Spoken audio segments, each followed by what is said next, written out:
और अब बात प्रवासी भारतीय सम्मेलन की करते हैं। तो बुधवार को, जी हां, यानी कल 18वें भारतीय प्रवासी सम्मेलन का आगाज उड़ीसा में हो चुका है। और आज का दिन बेहद खास रहने वाला है, क्योंकि आज खुद प्रधानमंत्री नरेंद्र मोदी इस सम्मेलन में शामिल हो रहे हैं। और सबसे बड़ी और अहम जानकारी ये कि लगभग 50 से ज्यादा देश ऐसे बताया जा रहा है जहां के प्रवासी भारतीयों ने इस सम्मेलन के लिए रजिस्ट्रेशन कराया है। रिपोर्ट आप सबको दिखाते हैं।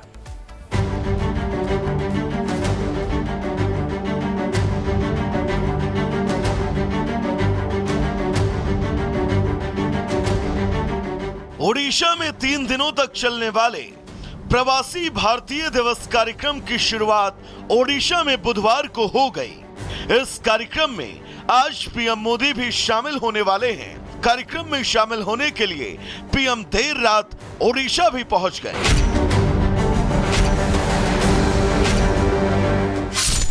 18वें प्रवासी भारतीय दिवस सम्मेलन का उद्घाटन करेंगे। साथ ही पीएम भारतीय एक्सप्रेस को हरी झंडी दिखाएंगे। ये प्रवासी भारतीयों के लिए विशेष पर्यटक ट्रेन है।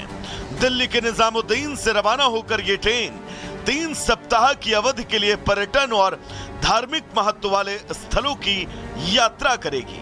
प्रवासी भारतीय एक्सप्रेस का संचालन प्रवासी तीर्थ दर्शन योजना के तहत किया जाएगा। मुझे लगती है विश्व में टूरिज्म के प्रमोशन के लिए ये प्रवासी भारतीय दिवस बहुत बड़े सुयोग हमारे लिए हैं। आई थिंक बहुत सारे स्टेट्स में हुआ है, लेकिन ये जो उड़ीसा में हुआ है, जो बेस्ट केप्ट सीक्रेट भारत का है, I think this is going to change fortunes not only for Orissa but for whole of India. Rashtrapati Bhavan की ओर से जारी बयान में कहा गया है कि 10 जनवरी को राष्ट्रपति मुर्मू ओडिशा के भुवनेश्वर में 18वें प्रवासी भारतीय दिवस सम्मेलन के समापन सत्र में भाग लेंगी और प्रवासी भारतीय सम्मान पुरस्कार प्रदान करेंगी। विदेश मंत्री डॉक्टर एस जयशंकर ने बुधवार को प्रवासी भारतीय दिवस 2025 के मौके पर भुवनेश्वर में मॉरिशस के कला और सांस्कृतिक मंत्री महेंद्र गोंदिया और उप मंत्री हम्बीराजेन नरसिंघेन से मुलाकात और बातचीत भी की। Bureau report, Republic Bharat. तो देखिए, बेहद अहम है ये प्रवासी सम्मेलन और इसका इतिहास भी जानना बेहद जरूरी कि आखिर कब कब ये प्रवासी सम्मेलन हुआ। तो देखिए, 2003 की बात करें तो नई दिल्ली में ये प्रवासी सम्मेलन हुआ था। इसके बाद 2004 में भी नई दिल्ली में ही भारतीय प्रवासी सम्मेलन हुआ। उसके बाद 2005 में मुंबई यानी महाराष्ट्र में हुआ। और इसके बाद देखिए 2006 में तेलंगाना की हैदराबाद में हुआ और 2007 में नई दिल्ली में फिर से प्रवासी भारतीय सम्मेलन हुआ। इसके बाद 2008 की बात करें तो भी दिल्ली ही जगह चुनी गई, लेकिन 2009 चेन्नई में प्रवासी भारतीय सम्मेलन कराया गया। इसके बाद देखिए 2010 में एक बार फिर देश की राजधानी दिल्ली को चुना गया, यहां कराया गया। फिर देखिए 2011 में नई दिल्ली में ही प्रवासी भारतीय सम्मेलन हुआ, लेकिन 2012 देखिए जयपुर में जाकर प्रवासी भारतीय सम्मेलन कराया गया। 2013 में कोच्चि केरल में इस आयोजन को कराया गया। 2011 में नई दिल्ली में एक बार फिर, उसके बाद 2015 में गांधीनगर गुजरात में प्रवासी भारतीय सम्मेलन हुआ। बेंगलुरु यानी कर्नाटक में 2017 में इसका आयोजन किया गया। 2019 में उत्तर प्रदेश के वाराणसी, ये जी हां काशी में, 2021 में वर्चुअल ये कराया गया क्योंकि कोरोना का पीरियड था। 2023 में इंदौर मध्य प्रदेश में कराया गया। 2025 में भुवनेश्वर ओडिशा में, और यही प्रधानमंत्री आज खासतौर पर शामिल होने वाले हैं।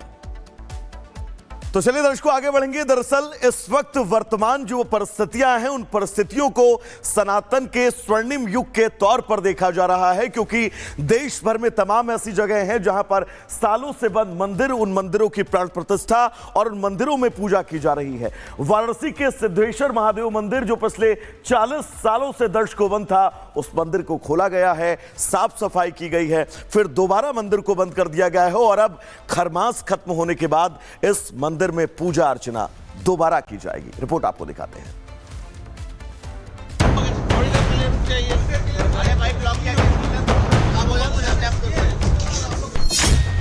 एक और मंदिर का खुला ताला। 40 साल से बंद था सिद्धेश्वर मंदिर। ताला खोलकर की गई साफ सफाई। अब खरमास के बाद होगी प्राण प्रतिष्ठा। आखिरकार सालों से बंद पड़े वाराणसी के सिद्धेश्वर मंदिर का ताला खुल ही गया। बुधवार दोपहर 1 बजे वाराणसी के एडीएम सिटी ने लगभग 40 साल से बंद सिद्धेश्वर महादेव मंदिर का ताला खुलवाया। मंदिर के अंदर 2-3 खंडित शिवलिंग मिले हैं। बताया जा रहा है मंदिर के खुलने के बाद वहां से मलबा हटाया गया और उसके बाद गर्भगृह को गंगा जल से शुद्ध किया गया। साफ सफाई में जहां नगर निगम के कर्मचारी जुटे थे तो वहीं पुलिसकर्मी भी साफ सफाई करते नजर आए। मंदिर का ताला खोलने के दौरान सुरक्षा को लेकर काफी संख्या में पुलिस बल की तैनाती की गई थी। पिछले दिनों एक यहाँ पे मंदिर था जो बहुत दिनों से बंद था, ताला खुलवाया गया है। अभी अंदर उसमें करीब 1-2 फीट करीब मिट्टी इकट्ठा, अभी सफाई का काम चल रहा है। हालांकि प्रशासन ने साफ कर दिया है चूंकि इलाका संवेदनशील है तो पुलिस कर्मियों की तैनाती यहाँ रहेगी और जल्द ही यहाँ व्यवस्थाओं को दुरुस्त किया जाएगा। मंदिर खुलने के बाद काफी संख्या में लोग भी यहाँ पहुँचे और जय घोष करने लगे।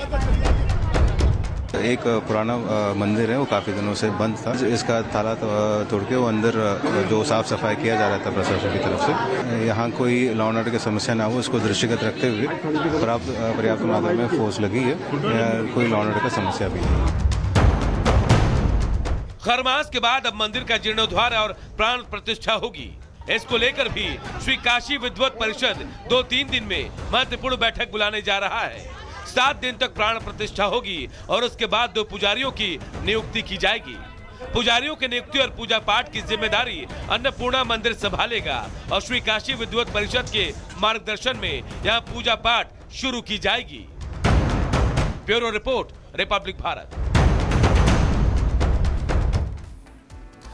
और बात संभल की, उस संभल की जहां हिंसा के बाद ताबड़तोड़ एक्शन हो रहा है। पहले मस्जिद के सामने चौकी बनाने की बात हुई, चौकी बन रही है। अब एक दूसरी चौकी बनाने के लिए जगह चुन लिया गया है। जगह कौन सी? माफिया के प्रॉपर्टी को चुना गया है और इस खबर के बाद हलचल मच गई है उपद्रवियों में। रिपोर्ट आप सबको दिखाते हैं।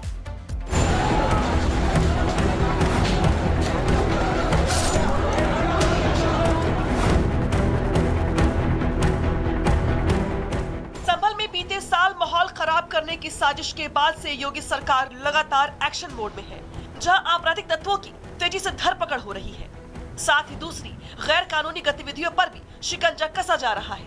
तो वहीं हिंसा वाले क्षेत्र के पास पुलिस चौकी बनाने का काम भी चल रहा है।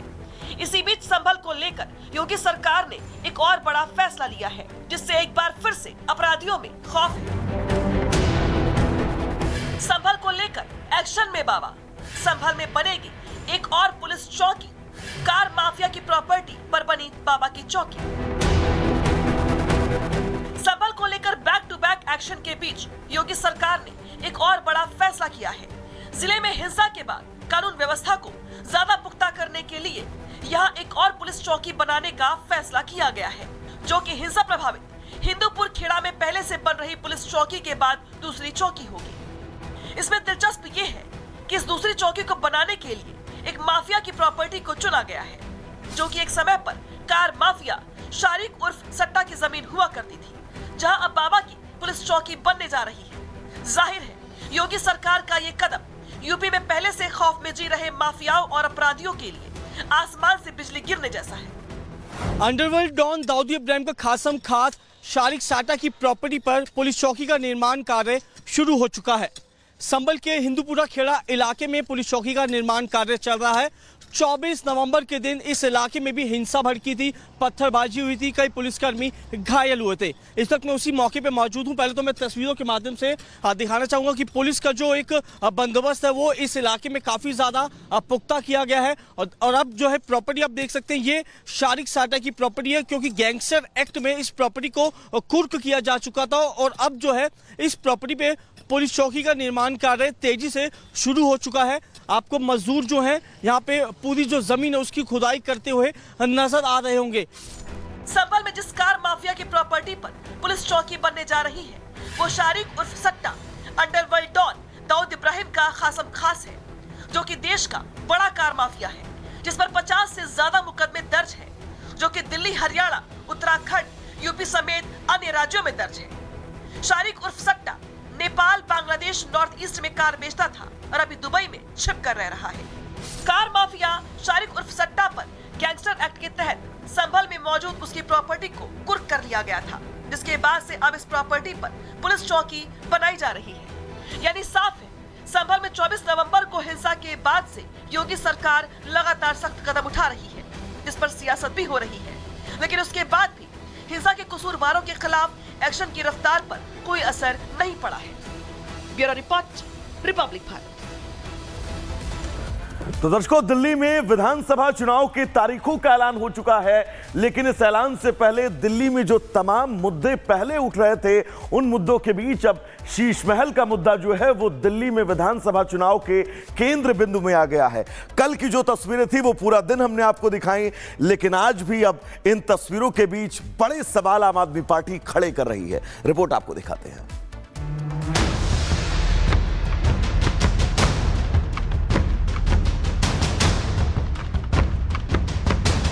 दिल्ली में चुनाव की तारीखों का ऐलान होते ही सीएम के बंगले पर सियासी संग्राम शुरू हो गया।